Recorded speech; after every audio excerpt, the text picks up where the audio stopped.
سورۃ البروج میں اصحاب الاخدود کا ذکر بڑی تفصیل سے ہے۔ اس علاقے پر بنی حمیر نے صدیوں تک حکومت کی ہے۔ حضرت موسیٰ علیہ السلام کے بعد یمن کے علاقے میں یہودیوں کی حکومت رہی۔ ہم کہہ سکتے ہیں کہ اس علاقے کی تاریخ حضرت عیسیٰ علیہ السلام سے 600 سال قبل شروع ہوئی۔ حضرت عیسیٰ علیہ السلام کے 600 سال بعد اصحاب الاخدود کا واقعہ پیش آیا۔ اس واقعہ کو تقریباً 2500 سال گزر چکے ہیں۔ یہاں کا حاکم ایک جادوگر کا خاص مرید تھا۔ وہ اس جادوگر کی ہر بات مانتا اور اس پر عمل کرتا تھا۔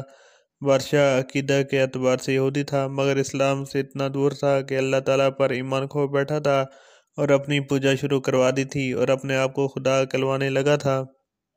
اللہ رب العزت ہر دور میں اپنے بندوں کی آزمائش کرتا رہا ہے اور ہر دور میں دین کی تجدید ہوتی رہی۔ ایک دن جادوگر بادشاہ کے پاس گیا اور کہنے لگا کہ میں اب خاصا بوڑھا ہو چکا ہوں اور کسی وقت بھی موت آ سکتی ہے۔ میری خواہش ہے کہ مجھے کوئی ذہین و فطین بچہ مل جائے جسے میں اپنا کالا علم منتقل کر سکوں تاکہ میرے مرنے کے بعد وہ میرا جانشین بن سکے۔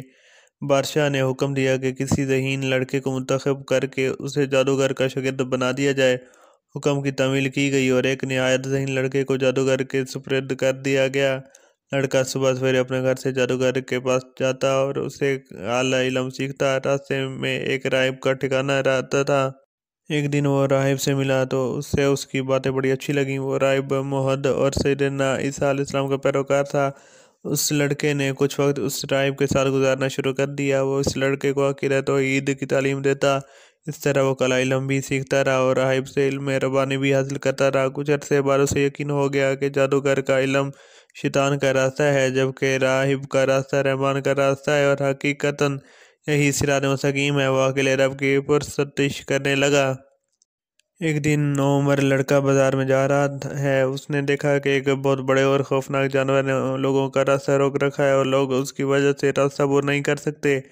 لوگوں کی خاصی تعداد وہاں جمع ہے۔ لڑکے نے دل میں سوچا کہ آج وقت ہے کہ میں دیکھوں گا کہ راہب کا معاملہ جادوگر سے بہتر ہے یا نہیں۔ اس نے ایک پتھر اٹھایا اور کہنے لگا، اے اللہ، راہب کا معاملہ جادوگر کی نسبت تجھے زیادہ پسندیدہ اور زیادہ راضی کرنے والا ہے، تو اس جانور کو ہلاک کر دے تاکہ لوگ راستے سے گزر جائیں۔ یہ دعا مانگ کر اس نے اس خوفناک جانور کو پتھر دے مارا۔ پتھر لگتے ہی دیو ہیکل جانور ہلاک ہو گیا۔ لوگوں کے لیے راستہ صاف ہو گیا اور وہ آنے جانے لگے۔ لڑکا بازار سے سیدھا راہب کے پاس پہنچا اور اسے سارا واقعہ سنایا۔ راہب بہت خوش ہوا اور کہنے لگا، بیٹے، اب تم مجھ سے بھی بڑھ کر ہو، مگر عنقریب اور یقیناً تم آزمائش میں ڈالے جاؤ گے۔ اگر تم آزمائش میں ڈالے جاؤ اور تمہیں حکمران پریشان کریں تو میرے بارے میں ان کو نہ بتانا۔ وقت گزرتا چلا گیا، لڑکے کی کرامات میں اضافہ ہوتا چلا گیا۔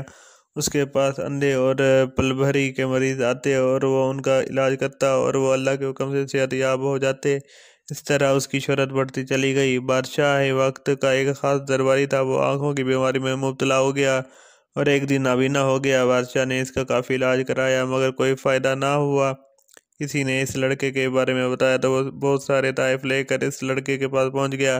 اس نے لڑکے سے کہا، اگر تم مجھے شفا دے دو تو یہ سارے تحائف اور سامان تمہارا ہوگا۔ لڑکے نے جواب دیا، میں کسی کو شفا نہیں دے سکتا، شفا دینا صرف اللہ کا کام ہے۔ ہاں، اگر تم اللہ پر ایمان لے آؤ تو میں اس سے دعا کرتا ہوں کہ وہ تمہیں بنائی عطا کر دے۔ بادشاہ کا خاص درباری اللہ پر ایمان لے آیا اور اللہ تعالیٰ نے اپنے فضل سے اسے شفا دے دی اور وہ دوبارہ دیکھنے لگا۔ اب وہ دوبارہ بادشاہ کے دربار میں جانے لگا۔ بادشاہ نے جب دیکھا کہ اس کا خاص جانشین دوبارہ دیکھنے لگا ہے تو اس نے اس سے پوچھا کہ تمہاری بینائی کون واپس لائے؟ وہ کہنے لگا، میرے رب نے مجھے دوبارہ بینائی عطا کی۔ بادشاہ جو خود کو ہی رب سمجھتا اور کہلواتا تھا گویا ہوا، ارے میں نے کب تمہاری بینائی درست کی؟ خاص جانشین نے جواب دیا، بادشاہ سلامت، آپ نے نہیں بلکہ میری نظر اس رب نے درست کی ہے جو میرا بھی اور آپ کا بھی رب ہے۔ بادشاہ کو شدید غصہ آیا کہ میرے علاوہ اور کون رب ہو سکتا ہے۔ اس نے اپنے اس درباری کی اس گستاخی پر اسے سخت سزا دی اور اس پر تشدد شروع کر دیا کہ وہ توحید سے انکار کر دے، مگر اس نے استقامت اختیار کی۔ اس درباری کو سزائیں ملتی رہیں۔ وہ جاننا چاہتے تھے کہ یہ توحید کا سوتا کہاں سے پھوٹا اور آخر کار تشدد کے دوران جانشین خاص نے لڑکے کے بارے میں بادشاہ کو بتا دیا۔ بادشاہ اس لڑکے کو جانتا تھا۔ اس نے اسے بلا بھیجا۔ لڑکا بادشاہ کے دربار میں کھڑا تھا۔ بادشاہ اپنے جاو جلال اور تکبر کے ساتھ لڑکے سے مخاطب ہوا، ہاں تو اب تمہارا جادو اس حد تک پہنچ گیا ہے کہ تم نے اندھوں سمیت جان لیوا بیماریوں میں مبتلا مریضوں کا علاج کر کے ان کو شفا دینی شروع کر دی ہے۔ لڑکے نے بادشاہ کو جواب دیا کہ میں کسی کو شفا نہیں دیتا، شفا دینا صرف اللہ تعالیٰ کا کام ہے۔ بادشاہ گویا ہوا، تو کیا میرے علاوہ بھی تیرا کوئی رب ہے؟